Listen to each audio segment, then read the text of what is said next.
E aí pessoal, beleza? De boa? Tudo tranquilo na quarentena?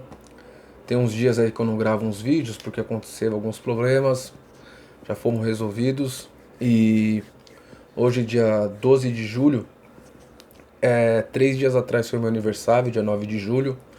É uma data infame, não pelo meu aniversário, mas pelo tema que eu vou tratar com vocês, que a historiografia brasileira ela condicionou a chamar de Revolução Constitucionalista de 32. É um feriado estadual. Se vocês forem pesquisar no Google, nos livros de história, as apostilas que tem, se vocês analisarem o que está escrito nessas pesquisas que vocês forem fazer, que a Revolução Constitucionalista de 32 foi um levante da população paulista que estava indignada com o governo de Getúlio Vargas, um governo autoritário, e na qual essa população se rebela contra Getúlio Vargas, exigindo uma constituição, já que o Getúlio Vargas ele estava governando de uma forma autoritária. Havia fechado o legislativo, não tinha uma constituição, governava através de decretos. Isso é verdade. Ele governava por decretos, não tinha congresso, ele tinha interventores na qual ele nomeava. Isso não é mentira, mas a questão é que você não teve uma revolução.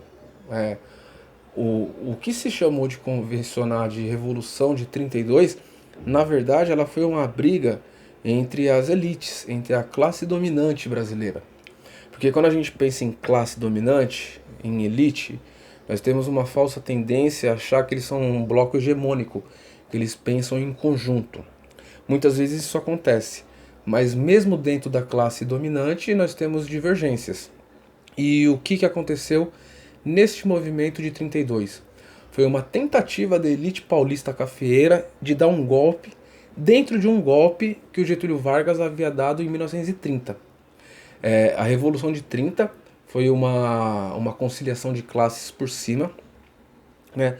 O Getúlio Vargas ele toma o poder de fato com uma tentativa de modernizar o Brasil dentro de um projeto modernizador, industrial, que foi de encontro com as elites estaduais.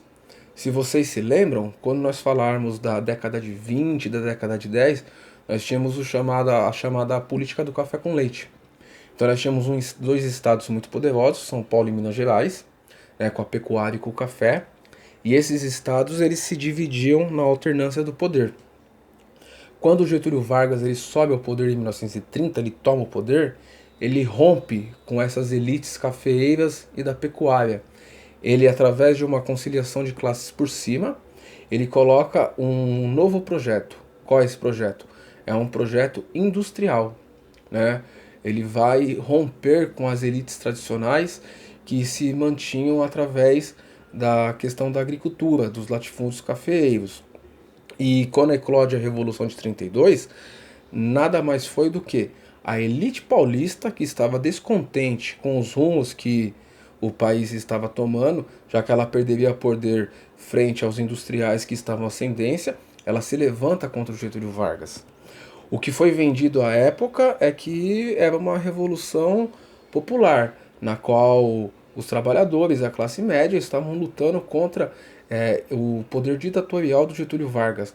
Mas o que se chamou de Revolução de 32 nada mais é do que uma briga de frações internas da burguesia brasileira.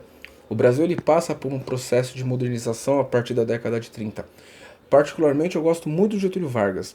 Nós temos muitas coisas a criticá-lo, mas ele de fato ele inaugura em 1930 um governo nacionalista, isso é muito importante que fique ressaltado, e com bases industriais.